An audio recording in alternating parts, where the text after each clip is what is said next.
always Nagamit yung blooming, corona natin. turning over the crown, the cape, and scepter doesn't mean that you are no longer a queen. Always remember that a true queen is the one who ignites and inspires with a good heart.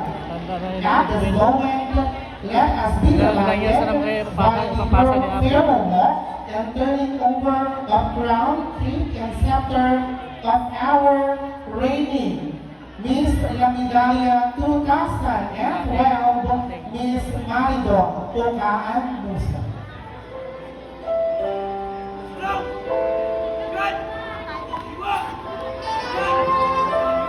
It's been almost a year since I've been crowned as Miss Lamidaya 2012. The experience is indeed remarkable for me. An experience which I will forever treasure. Tonight, I will be closing one of the most beautiful chapters of my life. This journey will never be possible if not because of the people who supported me from the beginning until I got this precious crown. So tonight, I want to pour out my gratitude to these amazing people. Ba't sobrang... First of all, I want to thank God for all the blessings and skills that He showered upon me. To my family, to my parents, who is my number one fan, who gave everything that I need and always remind me what to do and guide me towards this journey.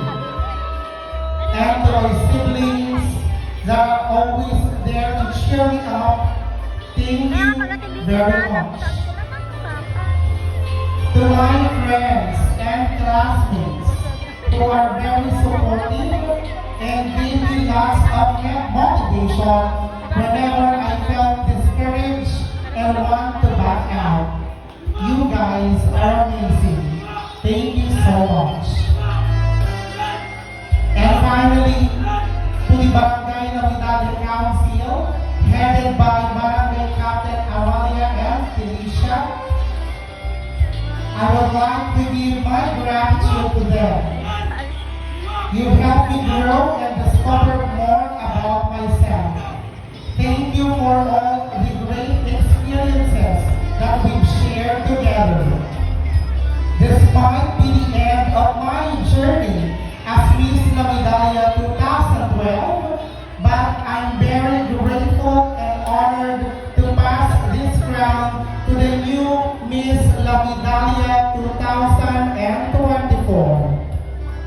Once again, I am Maridon Pukaan Musa, your Miss Lamidaya 2012, signing off. To God be all the glory. Once again, a big round of applause to our reigning Miss Lamidaya 2012, Miss Maridon Pukaan.